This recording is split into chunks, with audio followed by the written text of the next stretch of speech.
Arguing the affirmative on tonight's resolution is John Bolton, a lawyer and diplomat who has served in 4 presidential administrations. As the U.S. Ambassador to the United Nations, Ambassador Bolton strongly defended American economic and security interests, as he did throughout his time at the State and Justice Departments, first as U.S. Assistant Attorney General, and later as Undersecretary of State for Arms Control and International Security Affairs. During his tenure as U.S. Ambassador to the UN, Ambassador Bolton was a leading voice on the need for the UN Security Council to take strong and meaningful action against international proliferation and terrorism. Along with France's ambassador, Ambassador Bolton led the Security Council to approve a unanimous resolution to end the summer 2006 Hezbollah war on Israel, to authorize UN peacekeepers, and to create an arms embargo against Hezbollah. As White House National Security Advisor, Ambassador Bolton championed a strong and resolute U.S. foreign and defense policy. He oversaw the U.S. withdrawal from the 2015 international nuclear deal with Iran and was deeply engaged in key policy formulation and strategy regarding North Korea's weapons of mass destruction, strategic arms control related to Russia, and on China. Welcome, Ambassador Bolton.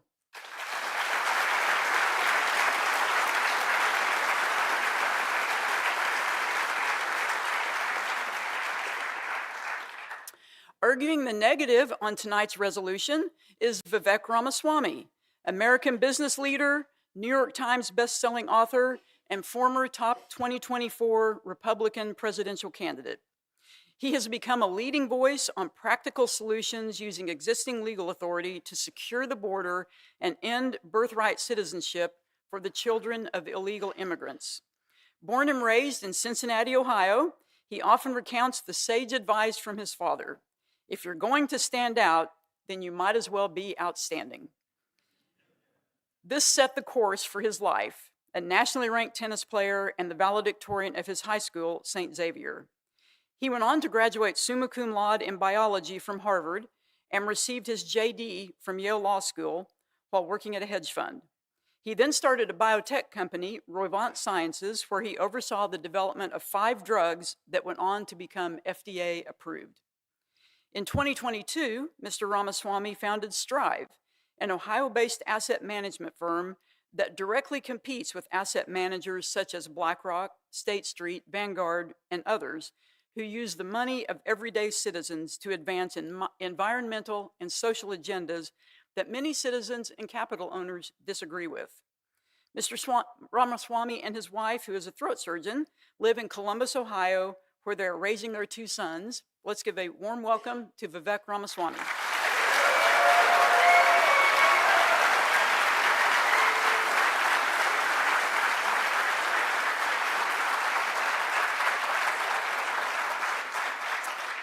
Our moderator for tonight's debate is Tom Rogan, foreign policy writer and editor for the Washington Examiner.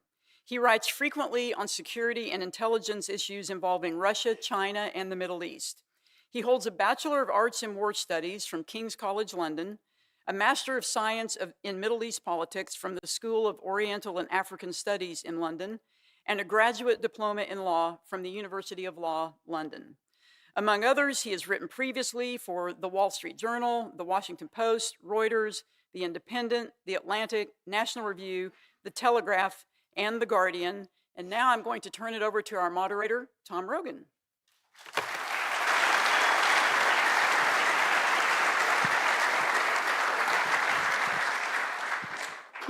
Well, ladies and gentlemen, welcome. Ambassador, Mr. Ramaswamy, welcome.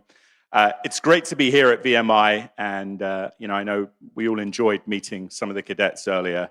I think you are a testament to the exceptional nature of this country, and the fact that you're also here tonight with such passion and enthusiasm is a great endorsement. I should caveat that, my accent aside, I do have US citizenship, so I'm not just an annoying Brit lecturing you.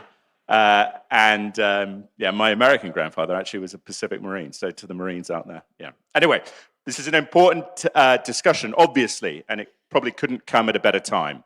The motion, the resolution, the US should use its diplomatic and military power around the globe to ensure America's national security. And as you can see on the screen.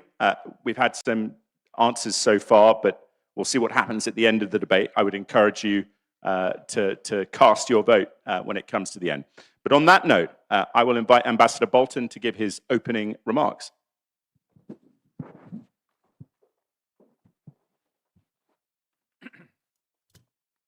Well, thank you very much. It's a great pleasure to be here to debate this important topic. I can say I'm a very strong proponent of this resolution. Until recent years, it would have been simply considered common sense and a reflection of American history. But for a number of reasons, I think we've lost at the top political leadership level of both parties in this country a real understanding of American national security. I think tragically, the immediate underlying cause for that was the victory in the Cold War won by the American-led alliance. With the collapse of the Soviet Union, the dissolution of the Warsaw Pact, many people in the United States, in Europe, around the world, thought we had reached the end of history. There would be no more global geopolitical confrontation. Economics would take care of everything. After all, as Bill Clinton said, it's the economy, stupid. We had a peace dividend because there would be no more international conflict. We could cut defense budgets. We could spend it on domestic welfare programs. And the United States did that. The Europeans did that. And we have lived to regret it. And I think it's this real lack of understanding, this ability to talk to the American people, to explain the threats and challenges we face around the world, and what you need to do to protect American interests, that has led to the real manifestation of a problem that's affected us for the past 5 to 10 years, and I think is growing worse. And that is the reemergence in our body politic of isolationism for the first time in a significant way since the 1930s. Now, I don't like these bumper sticker terms myself particularly. It's not a set ideology. They don't have 10 points. It varies. Some people are more or less isolationist. But it is a retreat, I think, from the real American history. And it rests in many respects on a mythology about American history. That there was a time when we were happily separate from the rest of the world, free from any involvement in their conflicts, happy to do our own thing until somehow in World War I we got thrust into it. We were able to back away after that, and then came World War II and we got thrust back into it, and then followed the Cold War. But now we can think again about those broad oceans that protect us, as if those broad oceans aren't barriers but highways for adversaries. And this notion believes that it has historical roots in George Washington's farewell address, where he talked about avoiding entangling alliances. And if we just did that, we would be peaceful and our economy would be exactly the same as it is now, and we wouldn't have to worry about all these foreign disturbances. I would make the argument, and I would make it at greater length if I had more time, that the United States has never been isolationist. We have always been part of the wider world. We have had interest around the world from our beginning. And George Washington himself knew that better than anybody else. It is a fact that the United States would never have been independent were it not for French material aid, military force, financial aid, and the rest of it, and then later from Spain and the Netherlands. Here's a fun fact for you. 90% of the gunpowder used by the Continental Army came from France. Now, if we had said, oh, we don't want any of that foreign gunpowder, we would still speak with the same accent that Tom has. Washington's farewell address, which you should read in its entirety, was a very carefully thought out legacy that Washington wanted to leave, to tell this new and perilously weak nation to avoid getting involved in European conflicts where we didn't have a real interest. Because he had a longer range vision, which we have now achieved. So everybody remembers the line about avoiding entangling alliances. Let me read one brief passage further on in the farewell address from Washington. He said, "If we remain one people, the period is not far off when we may defy material injury from external annoyance, when belligerent nations will not lightly hazard the giving us provocation, when we may choose peace or war, as our interest, guided by justice, shall counsel." In other words, Washington understood that the nation had to grow, had to become stronger before it could really exercise its influence internationally. And you know, that's what the United States started to do from the beginning. Let me just give you two examples. In 1783, the year our independence was guaranteed by the Treaty of Versailles, Robert Morris, the financier of the American Revolution, commissioned a ship to engage in trading, a large vessel. That ship was called the Empress of China, and its first voyage was to China, all the way around the world. This was not the vision of a group of people who wanted to sit by their firesides along the Atlantic coast knitting. This was not an isolationist approach. In the early 1800s, Thomas Jefferson fought multiple wars with the Barbary pirates, not wanting to follow the European pattern of paying them tribute. You want to know where the Marine hymn got the shores of Tripoli? In the 1800s from Thomas Jefferson, when we developed a slogan that we would do well to remember today: millions for defense, but not 1 cent for tribute. I could go on. This is the history of a country that built what Thomas Jefferson called an empire of liberty all the way across. Our empire still survives in faraway places like Florida, Texas, California, Alaska, Hawaii. America has never been inward looking. It has never been isolationist, and it should never be today. Thank you very much.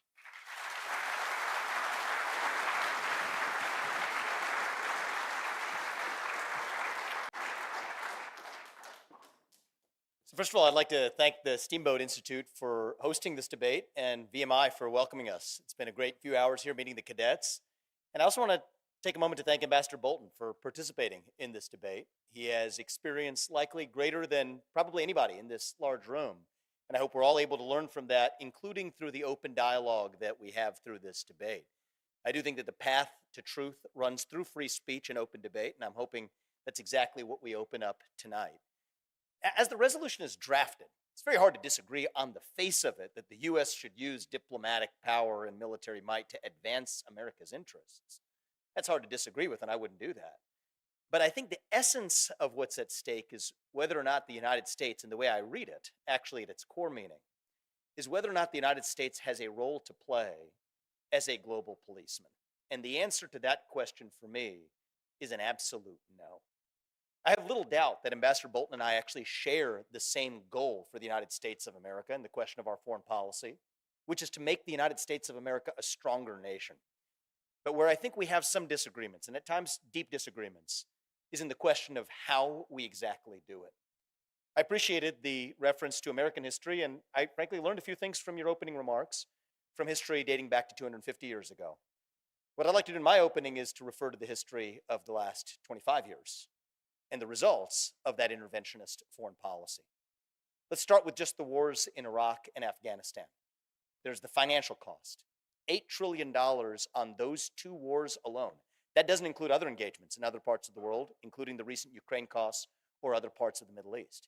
That's at a moment where our national debt is $34 trillion, well on our way to the interest payments on our national debt being the largest line item on our federal budget. That won't fall on Ambassador Bolton's or my generation's shoulders so much as it will on the generation of the cadets who are in the audience today. But it's not just the financial cost of those wars, of course. It's the human cost, including the cost to Americans themselves. 8,000, nearly 7,000 to 8,000 American lives lost. men and women who died in those wars. 53,000 Americans who were wounded or injured. 30,000 more deaths if you count the suicides just afterwards. And if the financial costs and the human costs weren't persuasive enough about the folly of those wars, I would further add that the crisis in Europe, for those who care about the strength of our allies, the mass migration crisis in Europe today is actually in part a direct function of our failed intervention in the Middle East. A lot of the mass migration from Muslim countries is the direct consequence of destabilization that the United States played a role in seeding. Now, I have no doubt that the people in the audience here are ready to make the ultimate sacrifice for the country, should our country require it. That's why I respect all of you who are here for what you do. That being said, we cannot in good conscience send America's sons and daughters to go die in a war if we haven't identified what the objective of that war really is. And the reason I'm against the resolution as I see it, which is whether or not the United States should be the world's global policeman, is the evidence suggests that we have failed miserably. For that $8 trillion, for those 7,000 lives, for the 53,000 injuries, for the 30,000 more suicides, for the aggregate chaos in Europe as a consequence of that and collateral damage. What exactly happened? Well, let's take a review of recent history. 20 years later, the Taliban, for God's sake, is still in charge in Afghanistan. All the stronger, even more so than when we arrived, with $80+ billion of US military equipment that we left behind. Iraq, I would argue, is a more destabilized country, more vulnerable to Iranian incursion than before we showed up.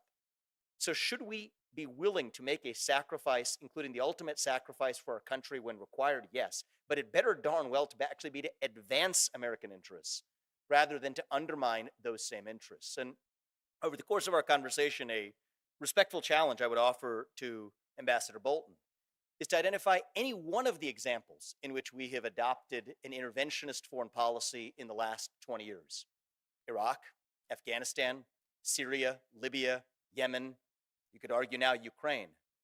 What is a single example that we could point to where we've actually been successful in seeing that through? And I think the absence of a good answer to that question is a damning indictment of the foreign policy interventionism of the last 20 years. But to those who wouldn't find any of those arguments persuasive alone, let me leave you with one more, which is that this has distracted us from focusing on the ultimate national security threat that we actually do face, which we fail to confront, which is the rise of the Communist Party of China. There will be those who make the argument that this is apples and oranges, that we can walk and chew gum at the same time. Well, again, I prefer to measure by the results. Right now, we're at the first time in modern American history, in 2.5 decades, where we don't have a carrier strike group in the Asia-Pacific region. And the reason why is we very recently sent the USS Lincoln to the Middle East. The last time we did it was in conjunction with our invasion of Afghanistan. We're $20 billion plus behind on military supplies supposed to be sent to Taiwan, at least a third of which were routed to Ukraine instead. We're talking about M1 Abrams tanks, we're talking about HIMARS, we're talking about Stingers, we're talking about coastal defense system, Harpoon coastal defense systems. At least $6.7 billion of that $20 billion that would have gone to Taiwan has gone to Ukraine instead.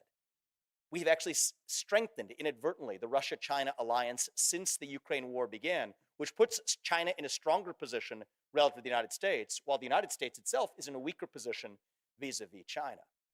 And when we think about that model of international diplomacy, since that too is part of the resolution, I do think that the multilateral institutional model of diplomacy has failed us, especially in the 21st century, through the UN, through the WTO, and other multilateral international institutions, by increasing our dependence on China.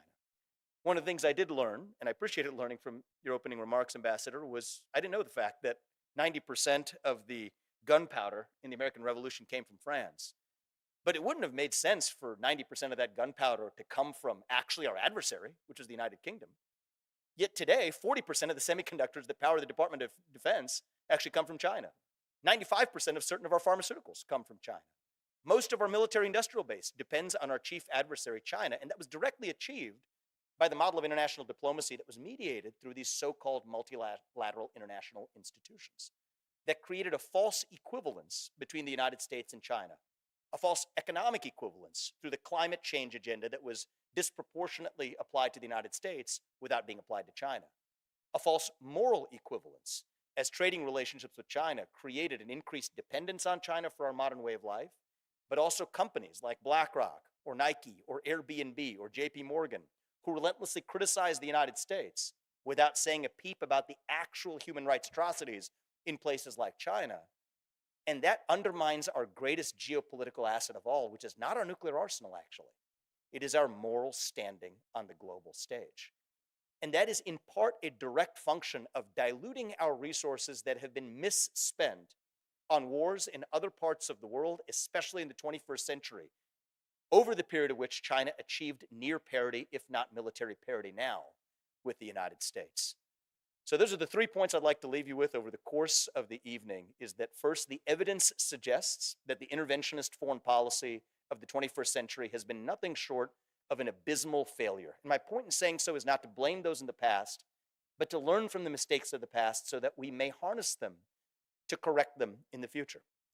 The second point is that even if none of the arguments relating to the financial cost, the human cost, or the impact on Europe's mass migration crisis would convince you, at least be convinced by the fact that it has stopped us and diluted our ability to deter the number one threat that we actually do face, which is the rise of the Communist Party of China. And that the model of diplomacy over the last 20 years, over the last several decades, dependent on multilateral institutions governing our diplomatic relationships with other countries, has failed the best interests of the United States by actually increasing our dependence on the very adversary we should seek to deter for our own national security. And it's for those reasons that I hope you're persuaded over the course of the evening that the model of the United States serving as that global policeman does not actually advance the best interests of the United States. And that even though I respect Ambassador Bolton's commitment to the goal of making the United States stronger and share it, my method of getting there is far different. Thank you very much for the warm welcome, and I look forward to the conversation. Thank you very much.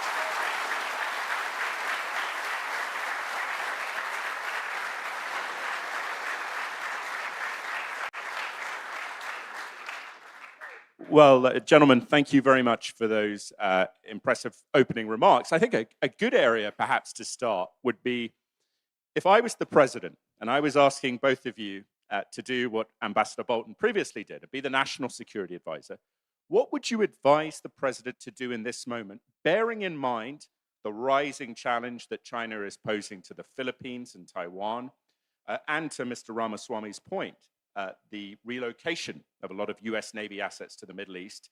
And then as a final point there, I'm the president, I'm saying I'm concerned about, with our situation in the Red Sea, certainly guarding against the Houthi threat and the Iranian threat, are we going through our missile defense systems, SM-6, whatever you want to call them, with a Middle Eastern threat and opening the door for Xi Jinping potentially 3 years from now to be more able to invade Taiwan? Ambassador. Well, the dominant presence in the world today is a growing China-Russia axis with its outriders like North Korea, Iran, Syria, Belarus, Cuba, Nicaragua, Venezuela. This axis has nothing to do with the United States. This axis has been forming for 15 years, despite multiple efforts by the United States to bring Russia to the West, unsuccessfully. The fact is that the unwillingness to confront the threats that we've seen effectively that led to repeated Russian aggression in Ukraine and the threat that China now poses along its Indo-Pacific periphery is a clear product of this moment after the collapse of the Soviet Union, when the United States took its eye off the ball.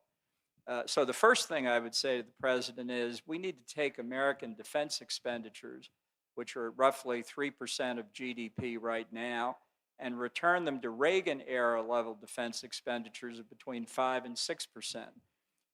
There's no doubt that all of our services are under budgeted at this point. The Navy is particularly weak. There's a bipartisan commission that some years ago said we needed 335 warships at sea. We're now down about 285 and sinking rapidly.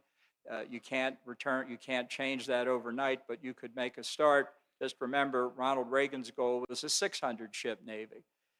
So if I had to say one thing, I would say get the defense budget back to adequate levels so that we can project force where we need to and guaranteed deterrence where we need to. But should we, and then I'll come to you, Mr. Ramaswamy, should we be using force alongside the Israelis against Iran in the coming days? And if so, what targets? Personally, I think Joe Biden has made yet another mistake. He's made a series of mistakes in handling the Iranian threat, which is what this war in the Middle East is about. I think I would recommend to the president that he recommend to the Israelis that they destroy the Iranian nuclear weapons program once and for all, and I would help them do it.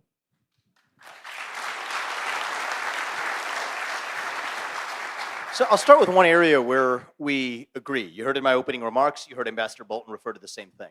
I think the single greatest threat to the United States is the strength and growing strength of the Russia-China alliance. I think where we differ in our agreement, in our views here, is exactly how we got there. I do think that the actions of the United States and the West, but the United States in particular, have had the inadvertent effect of strengthening the Russia-China alliance. I don't attribute bad intentions to the people who did it. I don't think anybody in the United States who cares about the country wants that axis or that alliance to grow stronger. But that is what we've done, in part, especially over the time horizon you described, the last 15 to 20 years is when we've seen the strengthening of it. We agree on the facts. But the interpretation of those facts is that it's exactly over the period that NATO expanded, far more than we ever envisioned, that you saw Russia running into China's hands for its own protection. It's precisely over the period that we applied sanctions and cut off Russia economically, that they became more economically dependent on China. And China didn't welcome them economically for free, but had military concessions in return. Let's take a look at how harmful this is to the United States. Russia has hypersonic missile capabilities and arguably nuclear capabilities ahead of that of the United States. China's naval capacity is now arguably at least at parity with the United States and has an economy that we depend on for our modern way of life. Those two nations should not be in an alliance with one another if we're to advance the best interests of the U.S. And we made a commitment, and I appreciate the discussion we've already had about history, so we'll take that one step further. It was in 1990 that James Baker made a commitment to Gorbachev. He did not. His words, if I may, but it seems that you may anticipate what I'm about to refer to. It says not 1 inch. It's a not 1 inch. You can deny whether he said those words or not. Maybe the historians who have written about it have all been lying for the last 30 years, but I don't believe they have.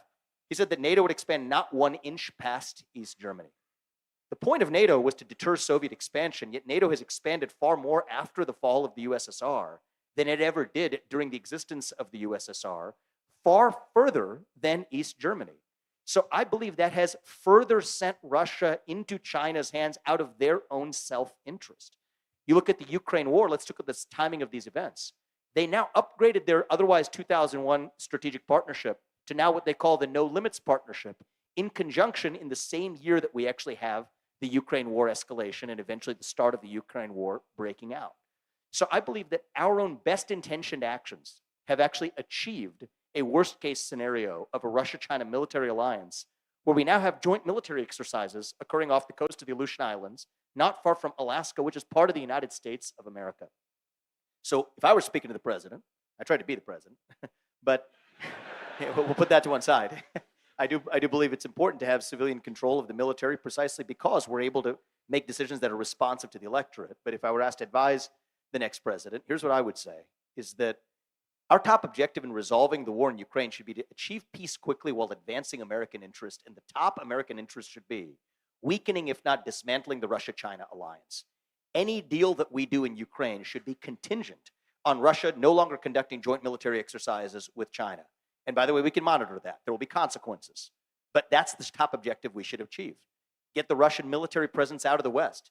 Venezuela, Nicaragua, Cuba, where there is direct or indirect Russian military presence. We don't want them in our hemisphere.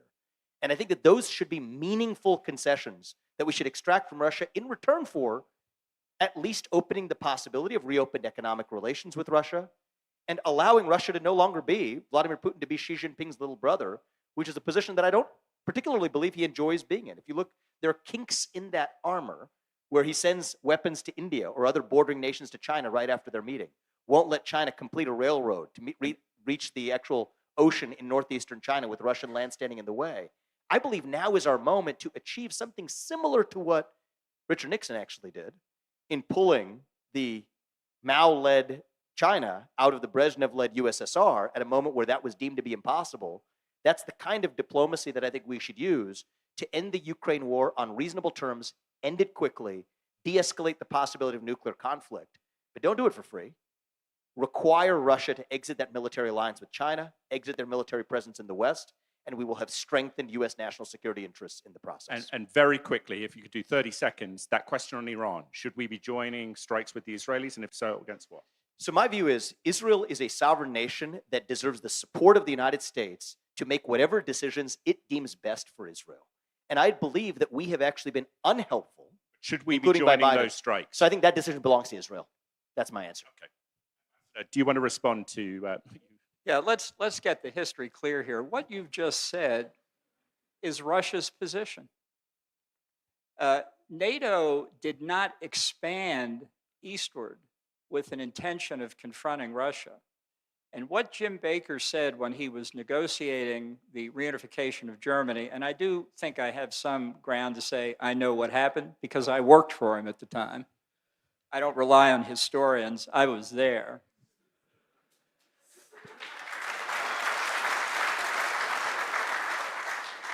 Was trying to find a way to persuade the Russians to move their troops out of East Germany quickly.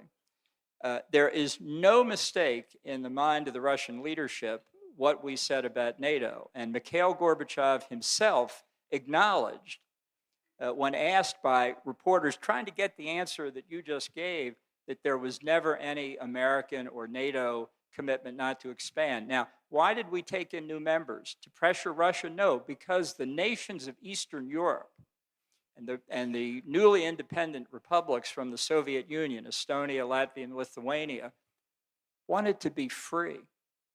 They had been crushed by the Nazis in World War II, and they had been crushed by the Soviets in the occupation afterward. They didn't want war with anybody. They wanted protection and security, and it benefited us to bring them into the alliance.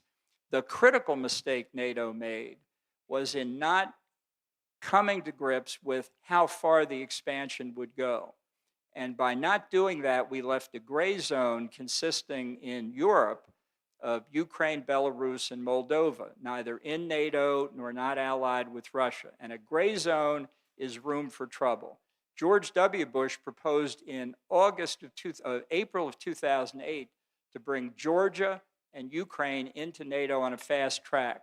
The Europeans rejected it. 4 months later, the Russians invaded Georgia, and in 2014, they invaded Ukraine. I would make the argument if we had brought Georgia and Ukraine into NATO in 2008, there never would have been a Russian invasion. And the recent accession to NATO of Finland and Sweden, giving up 75 years of neutrality, because they know that the only real defense in Europe is to be behind a NATO border, proves the point. So a couple of points in response to that. One is, I think if we had admitted Ukraine to NATO at that time, you'd actually see Russia and China in a treaty with one another, even upgraded from the partnership that they're in today, which would have been nothing short of a disaster. But I want to also point out the history where surely you would also remember that George Kennan, the architect of post-Cold War policy before his death in the late 1990s, pointed to NATO expansionism as the single greatest mistake that the United States made in the aftermath of the Cold War. And he's not some isolationist. He was the guy who actually was the chief architect of Cold War deterrence. Now, we can talk about the history all we want. I think where we stand today, if we were in the room advising the president, my question would be, how do we advance American interests today? And I believe that involves peace in Ukraine as quickly as we can get there on reasonable terms, while weakening the Russia-China alliance and getting the Russian military presence out of the West. And my question for Ambassador Bolton, with due respect, is, because I think it's an important and relevant conversation. How do you define success in this Ukraine war? What is the war objective, and how do you define success? Be specific. Yes, Getting Putin to move is not specific. Specifically. I can state it very simply. It's the declared position of every member of NATO right now, the full restoration of Ukrainian sovereignty and territorial integrity. Now, let me ask you a question. Well, let me just respond. Let Ambassador Bolton. Come on now. Well, this is not a one for one. debate. Not a campaign debate. I'll let you. Does that mean actually the pre-war lines? The pre-war lines. I answered your question. Now you didn't answer if it was the pre-war lines. 1-1, 1-1, gentlemen. Yeah.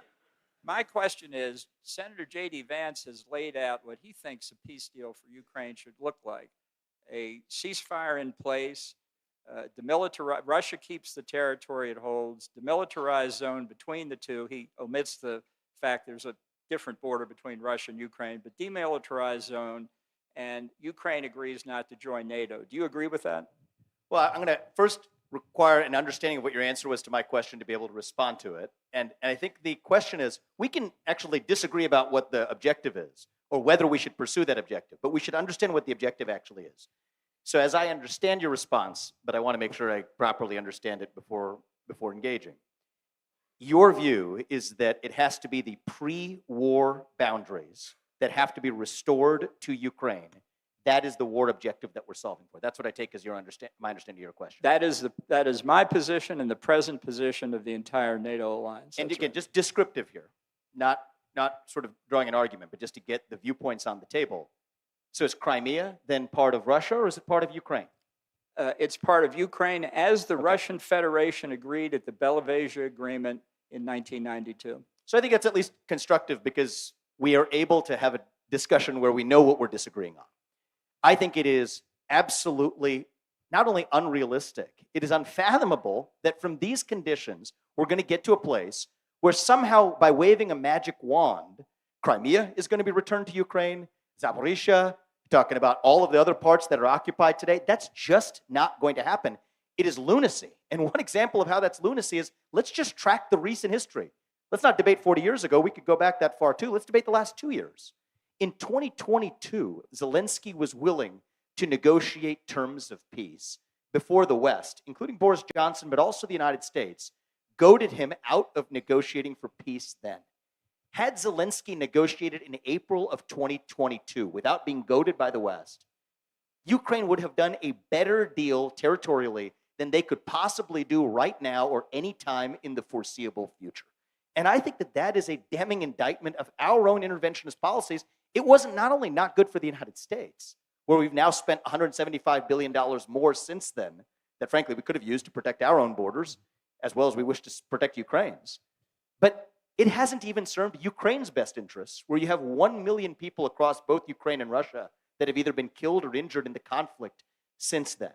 So the fact of the matter is our increased engagement since then has actually been a disservice, not just to the United States, but also to even Ukraine itself in a way that it's just, for anybody following this war, the idea that somehow Crimea, we have a plan possibly for Crimea, let alone the other regions, Luhansk, Donetsk, Zaporizhia, being restored to Ukraine, this is mythology. And I don't think that it's going to happen just by wishing it into existence, in contrast to a reasonably negotiated deal that achieves peace in the near term and actually achieves other U.S. objectives like weakening the Russia-China alliance in the process, which I do believe is a far more realistic, important, and achievable goal along the way.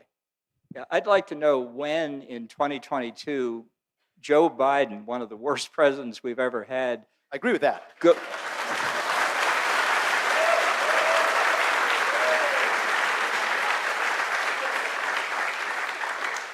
goaded Ukraine into further war. It's Biden's incompetence, as much as anything else, his inability to lead the NATO alliance to provide assistance to Ukraine in a strategic fashion that has led to the gridlock we had. Biden's sole goal has been to avoid Ukrainian defeat, not to win, and that's part of the problem. Well, I think a big part of the problem here, a lot of this rests at the feet of Biden as well, in terms of cutting off our own Keystone pipeline while allowing the pipeline in Western Europe to proceed right through from Russia to Germany. This doesn't make any sense. But we can criticize Biden and be in violent agreement all day here long from multiple different angles. But the question of what we should do from here, there's two options. One is we continue to fund and escalate this war without either a clear war aim or a war aim that is patently unachievable and unrealistic. Or we can acknowledge where we are today and settle on reasonable terms that best advance American interests, including security guarantees for Ukraine that are backstopped by American self-interest, which I believe is better for Ukraine. And sorry, what was the answer to the path, I think, is question the about far better J.D. path. Vance's plan? Well, look, J.D. has spoken in broad Do strokes. you as agree well or as your disagree? former- Yes as or well as your no? former colleague Donald Trump. Yes or no? I agree that we should actually look at what best advances American interests, right? That's the answer. Yes or no? Is that hard? State your question. Do you agree with the J.D. Vance peace plan for Ukraine? State your premise of it. State what your premise. Because Well- JD has actually been very broad strokes. He has not offered, and Donald Trump, I think, has been intelligent to say that we're going to actually negotiate on the facts. He's not going to show his cards to Putin 5 months before he takes office and has that negotiation. So do I support the Vivek, ability of being let realist? That would be Ambassador Bolton absolutely- ask the specifics, because I want to go to China in a second. Look, J.D. Vance said a few weeks ago that his plan, he believed a reasonable plan, was that Russia keeps the territory in Ukraine it now has. You create a demilitarized zone between the Russians and Ukraine along the ceasefire line, and Ukraine agrees not to go into NATO. He said that would be reasonable. Do you agree with that or disagree with it? It depends on what other conditions come with it. If it comes with conditions that He require... didn't put any other conditions. Do you agree with You're what he not- said so far? You can talk to J.D. Vance in your own time. all right, but- all right. You know with what due the respect- answer is, All right. ladies and gentlemen. You know what the answer is. If I may, I'll give you my perspective, right? So Very so quickly, you're because here I want to with go me to tonight.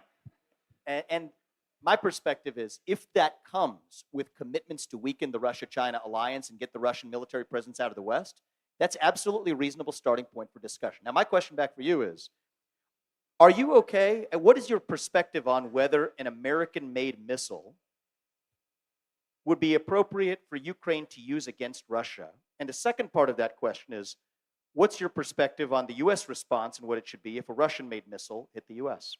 Yeah, look, your plan to condition peace in Ukraine on Russia splitting from China is delusional. I think it's I just far wanna more say that realistic than the right idea now. of Russia No, getting no, it's not. Crimea You have- back to Let Ukraine. Ambassador Bolton respond. You have no idea what you're talking about. You have no idea what you're talking about. I believe... It's a great that when- argument. I believe it's an accurate statement. I respectfully disagree.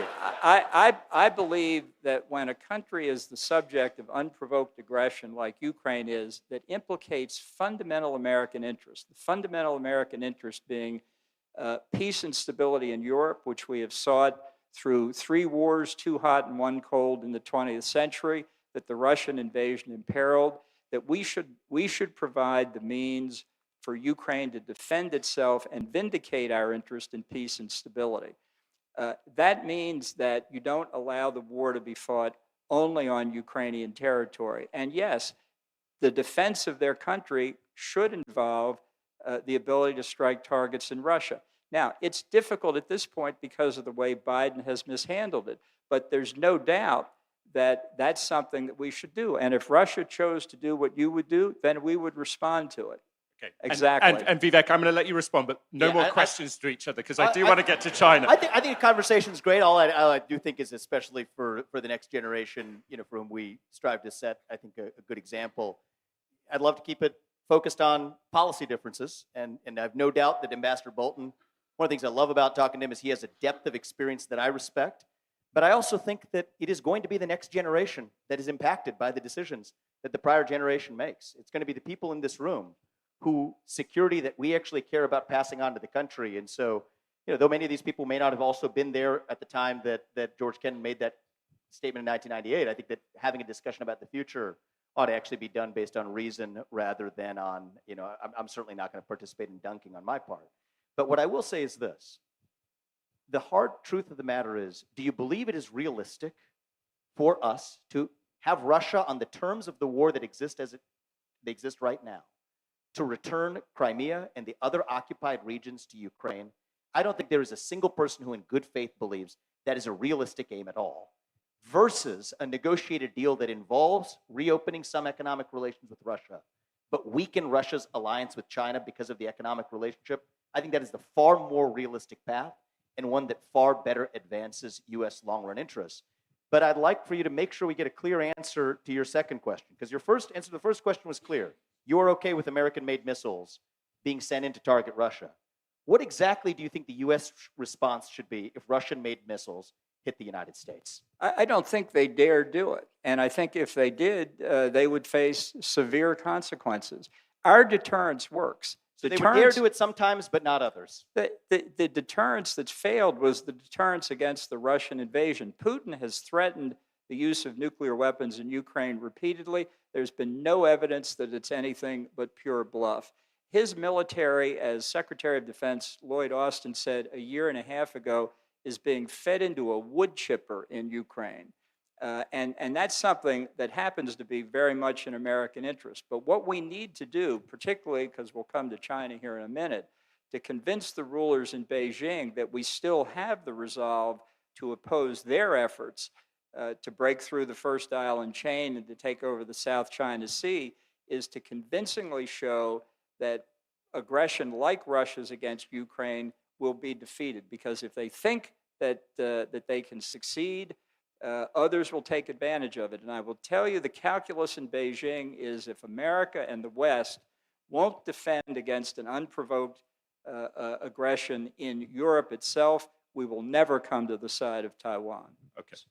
Very quickly. Moving to Taiwan. Yeah, so I think this could be a good bridge to good bridge to the discussion. I think we both share a view that it would be a bad thing for the United States and our long-run interests if China were to annex Taiwan anytime in the foreseeable future. I think that would be a foreign policy disaster for the United States. But where we disagree is that China is in a stronger position to do so when, number one, Russia is actually in China's camp in the Russia-China military alliance, and number two, when the United States is actually stretched thin with other wars that don't directly relate to the United States' interests as much as the one in the South China Sea would. The fact of the matter is, the reason we're delayed on many of those shipments to Taiwan is precisely because of other wars, particularly the Ukraine war that we're involved in. The reason that we moved a carrier strike group out of the Asia-Pacific region, leaving us for the first time in the last 25 years without a carrier strike group in the Pacific region, is precisely because of the conflicts in the Middle East. So we have to focus on the actual threat that we face, and that is staving off aggression from communist China. And I reject the premise that China somehow deals by way of analogy, that if they're going to allow them to take a part of Ukraine, then we get to take part of Taiwan because we have the moral authority to do it. China doesn't reason based on moral authority. They reason based on hard power. And our hard power with respect to China is weaker when we're involved in other foreign conflicts that don't advance our interests. All right, so I'm going to ask both men that original question. It's 2028, 2030. China is moving, blood banks, etc. It's about to invade Taiwan. Should we intervene with our full force to prevent that invasion or at least obstruct it? Well, if we got to that point, it would show our policy had fundamentally failed. But it is clear that if China breaks through the first island chain at any point, that it would mean the collapse of our alliance systems all over the Indo-Pacific. What we need to show to Beijing is not about moral authority. It's precisely about hard power. Russia used hard power in Ukraine twice, and it's getting away with it. And I think it leads the Chinese to conclude they can do the same, whether it's on Taiwan or their continued advances in the South China Sea or in the land borders in Asia. I think you prevent this by building up not tanks and land-based weapons for Taiwan, because I don't think the Chinese ultimately are going to invade. I think they're going to create a political pretext and try and throw a blockade around China. We're talking about two entirely different sets of weapon systems. And to the extent there's any strain at all, you need to increase the defense budget. That's what I said at the very beginning. But what about if we're at that point? I mean, if we're at the juncture of force? Yeah.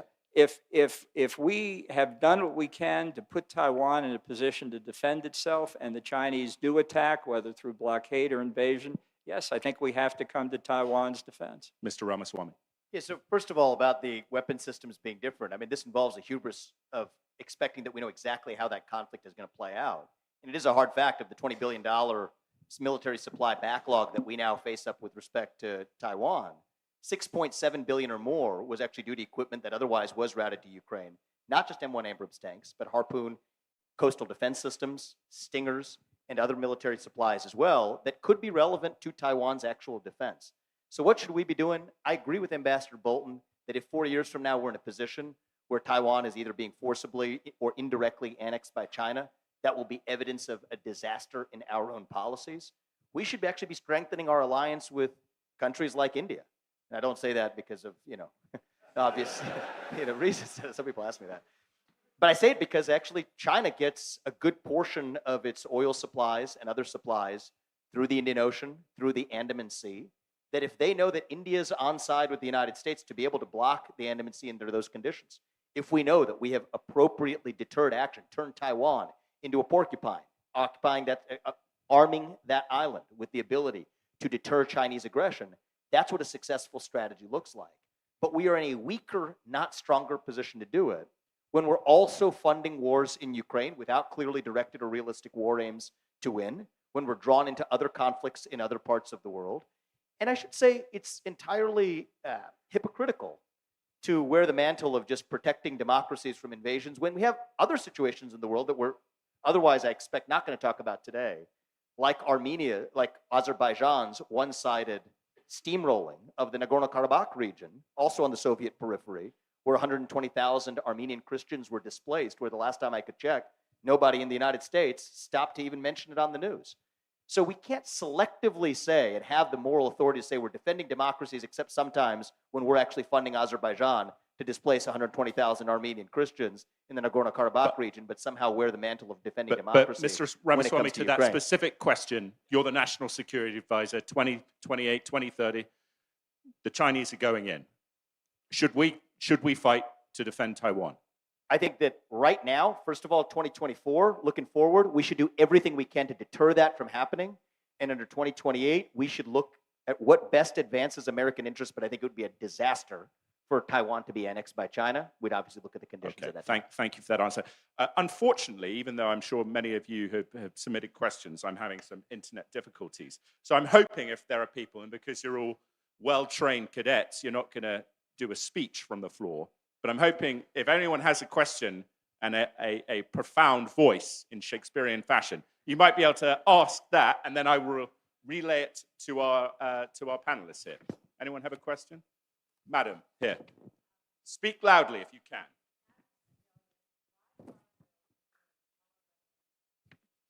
Okay.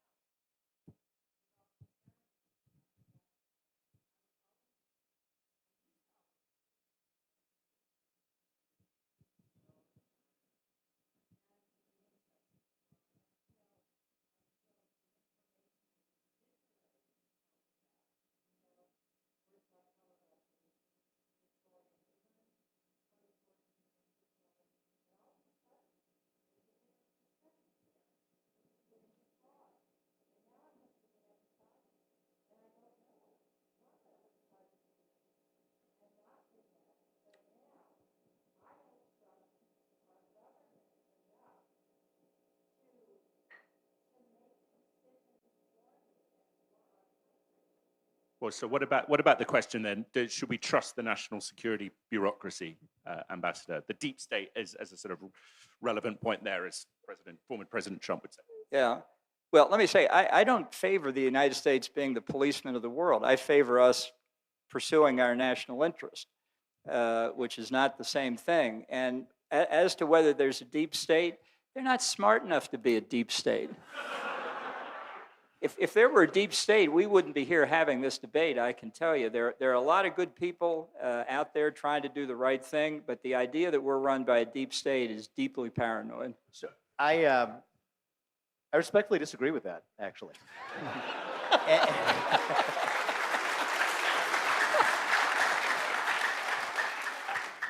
We use terms like America first. I'll define it for you. Because sometimes we are lazy, we bandy it around, we don't say what it means. Here's what it means. Two things. One is the people we elect to run the government are the ones who actually run the government. And number two is those leaders owe their sole moral duty to the citizens of this country and not another one. That's what it means to stand for America First principles. Let's start with number one. Today, the people who set most public policy are not the ones who were ever elected to run the government. In fact, there are 4 million people in the federal bureaucracy, including, I'm sorry to say, in the national security establishment, who are not only never elected to their positions, but actually, according to the supposed interpretation of civil service rules, cannot even be fired by the people who were elected to those positions. That's not actually a democracy. That is a new type of modern technocracy that would make our founding fathers, including those you quoted at the start, roll over in their graves that they never imagined. So I do think that a root cause of many of our foreign policy failures is also the same root cause as many of our domestic policy failures, including the rise of the welfare and the regulatory state. It is that the people we elect to run the government aren't the ones actually running the government. And I do think that the warfare state is upstream of the welfare state. When you invade the rest of the world, you effectively invite them. That's exactly what's happening to Europe, and it's deeply linked to our own border crisis in this country. Right. So the question is, how do we best advance the interests of the United States of America? I'll start again with the question. Well, I mean, very quickly, because I want to see if we can just a quick, I'll be very quick here. I just wanted Ambassador Bolton to give an opportunity to address a question I raised at the outset. If we can pick one example, Iraq, Afghanistan, Libya, Syria, any example from the 21st century where that foreign intervention on behalf of the United States actually ended up advancing American interests, I'd wait for the answer to that. Afghanistan, let's start there. Well, let's start there, absolutely. Maybe you'll give me a chance to finish. After the 9/11 attack, we went into Afghanistan to overthrow the Taliban and defeat al-Qaeda and prevent future terrorist attacks against the United States. And at least until 2021, when pursuant to the Trump-agreed withdrawal proposal with the Taliban and the Biden actual withdrawal, we had succeeded. There were no terrorist attacks against the United States from Afghanistan after 2001. Now, the foreign terrorist fighters are returning to Afghanistan, and even the Biden administration has testified publicly that ISIS-K has the capability to launch terrorist attacks against the United States today, as it launched earlier this year in Iran and in Russia. And this is where we have a difference in opinion. If you call Afghanistan a success, I look 20 years later, that same Taliban is still in charge, armed with $80+ billion of US military equipment. Because we gave it back to them, that we left behind. Sakes. How hard is that to figure out? The intervention, it's like a Marxist argument, right? The Marxists always argue that the problem with the state intervention is we didn't do enough of it. And that's exactly the form of argument that we have for the interventionist philosophy as well. We had a very imperfect government in Afghanistan. We were not there to make it into the Switzerland of Central Asia. And the Taliban is in charge today. And had we stayed, I will finish my sentence. Had we stayed, the Taliban would not be in charge. But it was Donald Trump's desire to get American forces out that produced this catastrophic mistake. I suppose you supported the withdrawal. You're responsible, that position is responsible for the consequences of Taliban being back in control. I respectfully disagree. When you actually could have executed a withdrawal in the manner that President Trump laid out, don't do it during fighting season. Do it in an intelligent really way. Don't One at a time. Ambassador, I'll let you come back. Yep. Sure. So the bottom line is I judge a set of policies by its results. Iraq is more vulnerable to Iranian incursion before we showed up. Libya is a failed state. Syria, Afghanistan, now run by the Taliban. If we fail to learn from our mistakes of the past, we are doomed to repeat them in the future. And that's why I think we have to recenter the obligation of U.S. elected leaders to focus on exclusively what advances American interests rather than advancing a bureaucratic state's vision of what they call advancing democracy. Well, let me just say, you asked me to name one example, which I did. If we had about another 3 hours, I'd be happy to explain why the others were good examples too. Okay. All right. I want to ask a question here in terms of, we talk a lot about NATO and varying degrees of support for NATO, but is there not a truth, Ambassador Bolton, to former President Trump's argument that wealthy Europe, that the United States should not be expected to defend wealthy countries that cannot even spend 2% of GDP on defense? Do you think there's some legitimacy to that? Look, I am one of thousands of Americans who have argued with the Europeans for decades they need to spend more money on defense. And Trump's argument about spending more money on defense, I think, did help increase spending. The trouble with Trump's approach is he wants to withdraw from NATO, and that's what I fear. But in terms of getting them to spend more, that's correct. But it's also important to understand that it's not simply a question of reaching a 2% target or anything else. Let me give you one example. Iceland, a NATO member from the beginning, doesn't have a military. Its share of defense in its gross domestic product is 0. Should we throw Ukraine, Freudian slip, should we throw Iceland out of NATO? Should we allow the Russians to build air and submarine bases there? I don't think so. look at a map. What is Iceland's contribution to NATO? It's Iceland. And I think that's worthwhile. So you have to look at the total picture. But there's absolutely no dispute that our allies have often been free riders, and that should be unacceptable to us.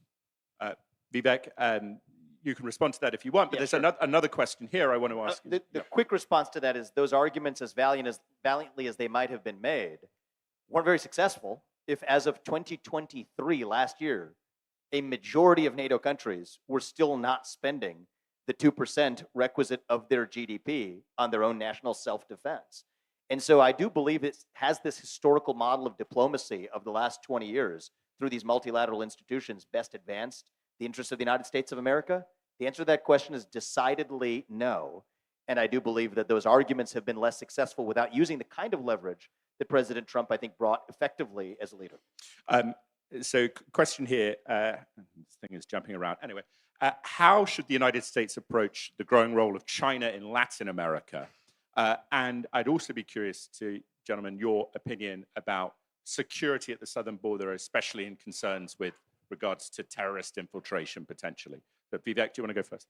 Sure. So here's one where I think there is a fissure on the America First right, actually. Because I think the debate that we're having on stage today is mostly what you maybe in broad strokes would characterize as an America First vision of the conservative movement versus a neoconservative vision of the conservative movement. Here I'd like to actually air a separate fissure even within the America First right, which is to say there's a diversity of views here. I believe the right way to actually get serious about declaring economic independence from China requires not just onshoring to the United States, but actually requires expanding our trading relationships with our allies.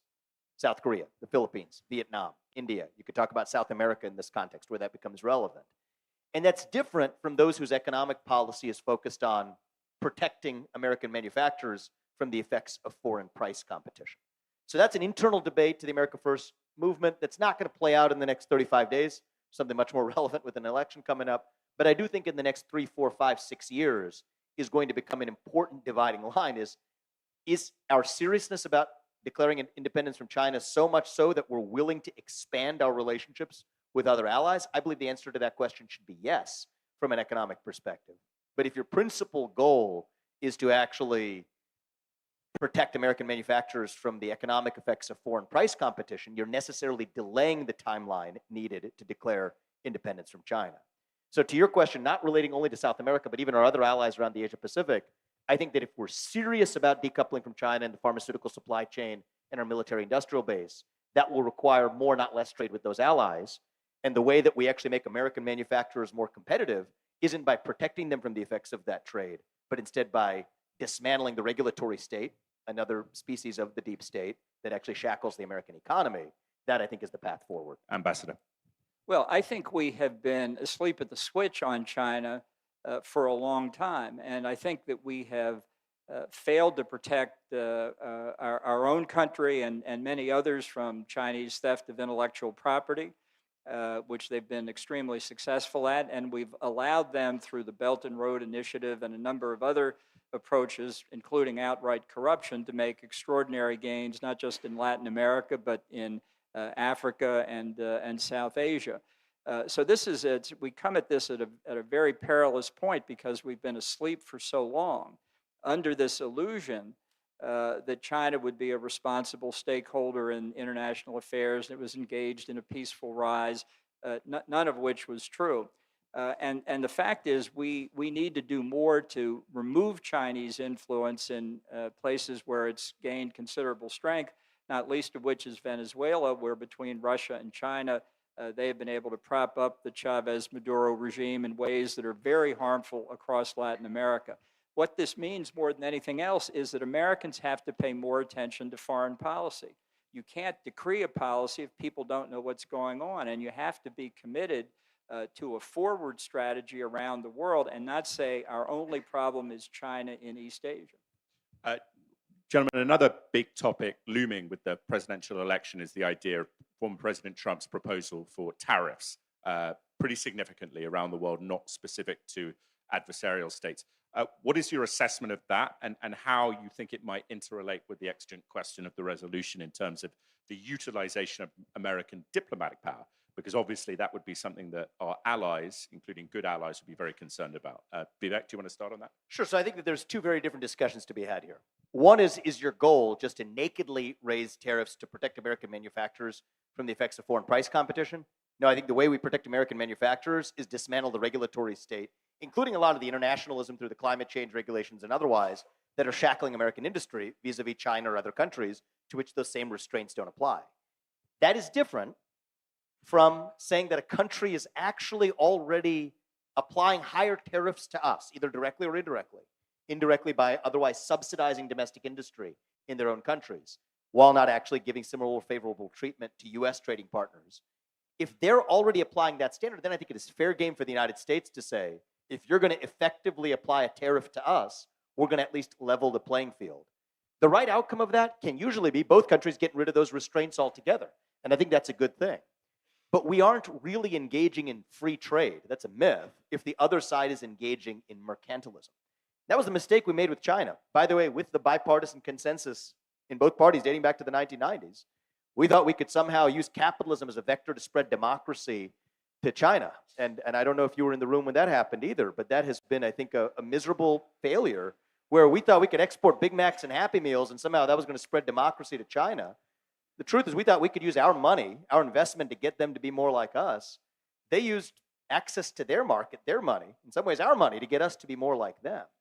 And so when it's not an even playing field, when the other side is engaging in state-sponsored capitalism in air quotes, which is really just old world mercantilism, then no, we should not be pretending like they're a free trading partner and say that we don't do tariffs in the US.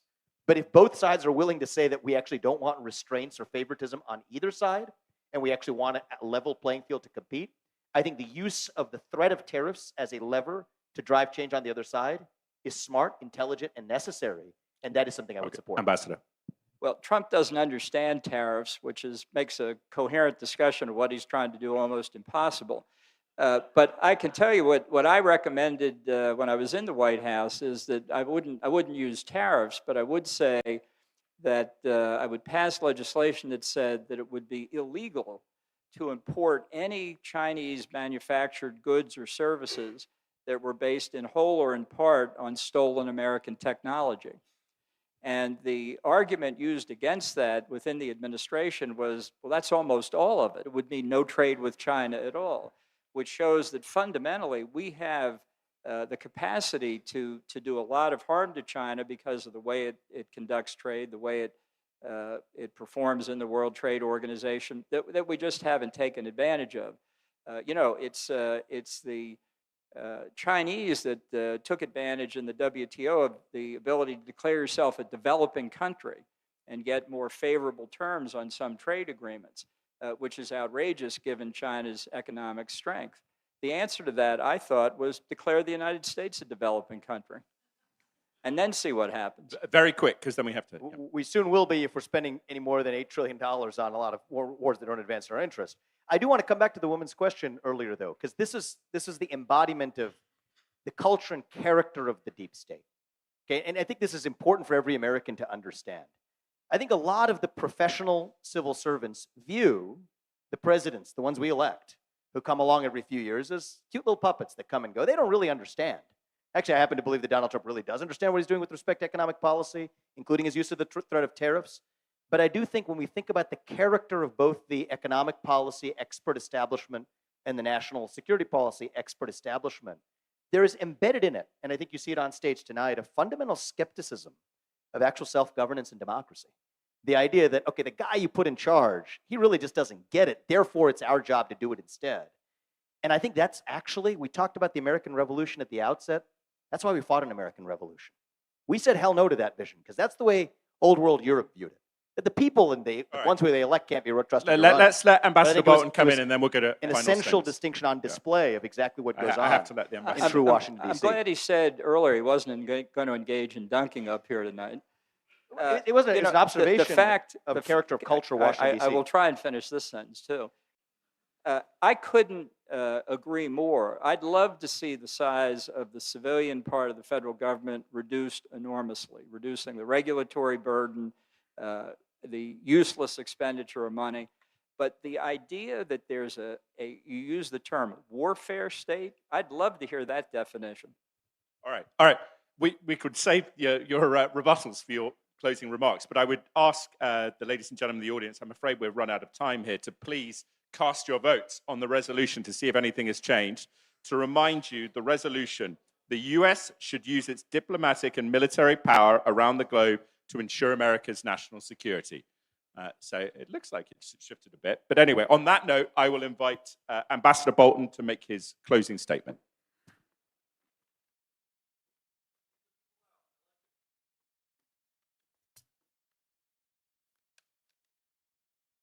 You took the vote away. Yeah, let's put the vote back up if we can. Ambassador, start while we try and figure that out. There we go. So it looks like it shifted, a little bit into Mr. Ramaswamy's corner. Anyway, Ambassador Bolton.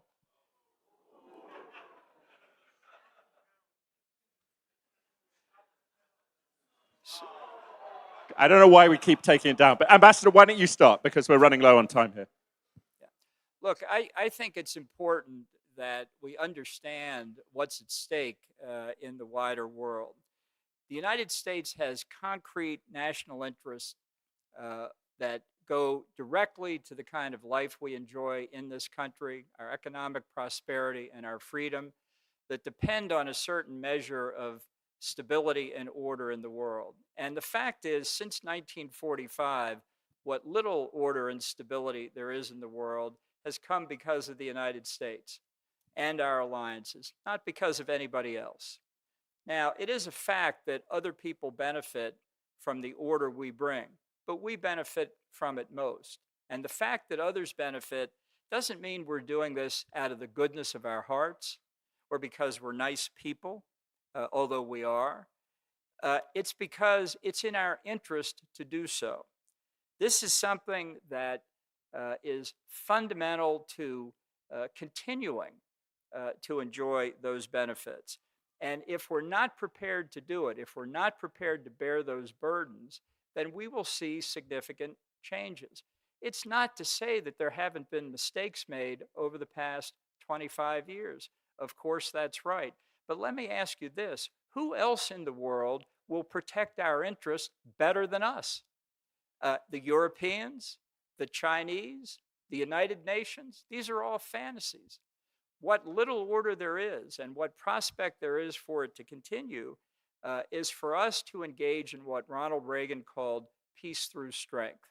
This is something that Washington referred to in his first State of the Union message, what the Romans called si vis pacem para bellum. If you want peace, prepare for war.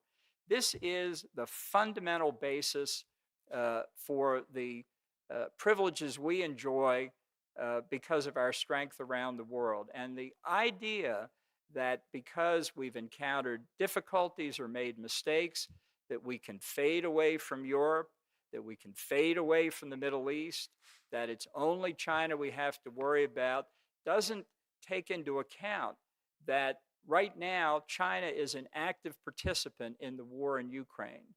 And the idea that you can split them apart is a fantasy. It is a growing axis that we need to worry about on a worldwide basis, and not simply to say we don't want to defend anything else in the world except maybe we'll defend Taiwan until that gets kind of dicey, and then we probably won't defend them. But what we need more than anything else in this country, which we do not have, and we do not have in the election campaign that we're going through now, are candidates that can say, here's our understanding of the threats that we face around the world and the burdens that we need to sustain to prevent those threats from becoming real. There are countries that realize that. Israel is a country like that, more threatened now than at any point in its history, yet more determined to make sure that it survives. We could learn a lot from them, and we could learn a lot from the vision of the framing of the founding fathers, the framers of the Constitution, who understood that a strong national defense is an absolute prerequisite to anything else we do. Thank you very much.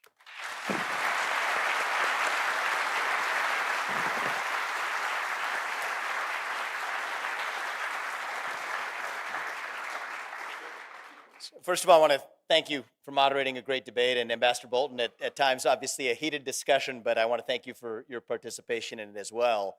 And I think the heated nature of our dialogue reflects the fact that we deeply care about what makes the United States stronger for the next generation of Americans, even if we have some deep disagreements on exactly how we get there. Now, I believe in peace through strength. But I believe in peace through actual strength, which is different than the appearance of strength.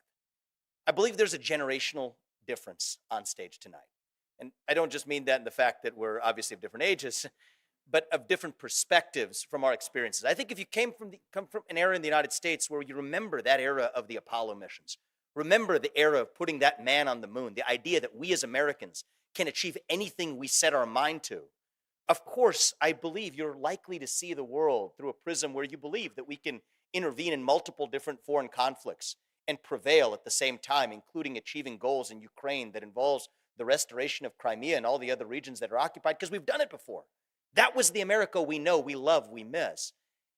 And for my part, you have a generational bias too. I'm a millennial. I'm the youngest person ever to run for US president as a Republican. I grew up in the era of not only the Afghanistan war, but the failed Iraq war. We're jaded, we're cynical about the possibility that, you know what, we're able to use this warfare state to somehow achieve our goals when it hasn't worked out that way. My message to our generation is this: we can't just be cynical about our country. I want to get back to that country, that shining city on a hill where we know we can achieve even what others will say is impossible. But we can't get there through the appearance of strength, through projecting that strength in multiple regions when we don't actually have it. We need to rebuild our military. We need to close the gap of recruitment in the U.S. military. We have a 25% recruitment gap in the U.S. military right now. Less than 16% of Gen Z says they're even proud to be an American. There's a deep deficit of national pride in this country, and that is in part due to the failures of the last 20 years. After the Berlin Wall fell, after we achieved that ultimate victory, I do think that it was a failed bipartisan consensus of democratic capitalism to China, to engaging in conflicts that didn't directly advance American interests in ways that came back to actually harm American interests, that have left our generation so cynical that you have young people, not like those in this room, but many, especially those who aren't, to say, if that's what's going to happen with my service in the U.S. military, then I don't want to do it, versus actually rebuilding a country that is strong and achieves peace through actual strength rather than the artificial appearance of it. And so my call for the future of our movement, the conservative movement, of which I think Ambassador Bolton and I are both a part, is to revive the principles that made this country great the first time around. End the welfare state in all of its forms, the domestic regulatory state, the domestic entitlement state, but also the foreign policy nanny state as well. We don't want to replace the left-wing nanny state with the right-wing nanny state. The right answer for the future is we want to get in there and dismantle the nanny state in every form, not just the entitlement state and the regulatory state, but this broader foreign policy nanny state as well. To look our allies in the eye and say that our relationship is stronger when we're able to be honest with one another. To say that we're going to provide protection where it advances our own interests, but we are also going to be downright stern in demanding that you pay for your fair share of it. Not because we're just saving dollars for the United States, though that's important enough when we face a $34 trillion national debt, but also because then we're not going to be chain ganged into wars where those countries are not internalizing fully the costs of actually entering those wars. That's not an isolationist position. It's a pro-American position. And I think that duty of our elected leaders flows back not to the rest of the world, but the duty of the U.S. elected leaders is to the citizens right here at home. And so yes, at a moment where we have a more porous southern border than we have at any point in our national history, when the synthetic fentanyl with inputs from China are flowing through that border, killing 80,000 plus Americans every year on American soil, at a time when we have a deficit of national pride that's the greatest we've seen in our modern national history, where recruitment in the military has declined, when you see the U.S. depending on China for our own military and national defense, yes, we require a new way forward that's different from copying the methods of the last 20 years that got us here. And so that's what I'm calling on us to do, to not only have this conversation and use this as a useful starting point, but to say that we don't have to repeat those mistakes if we're willing to learn from them. And if we do, then I don't believe we have to remain this nation in decline. Decline is a choice. We don't have to be ancient Rome. We don't have to be the nation in decline. I believe we still can be a nation in our ascent. Not in some fake politician way, but in a true way. And you know how we achieve peace through strength? If the shining city on a hill no longer shines, what hope does the rest of the world have? The way we're going to do this isn't by intervening elsewhere, but by making sure that our shining city on a hill is as strong as we possibly can be at home. That's how we strengthen democracy abroad, is by remaining the strongest democracy right here in America. Thank you all. God bless you and your families. Thank you for coming today. And thank you to our participants. God bless. Thank you.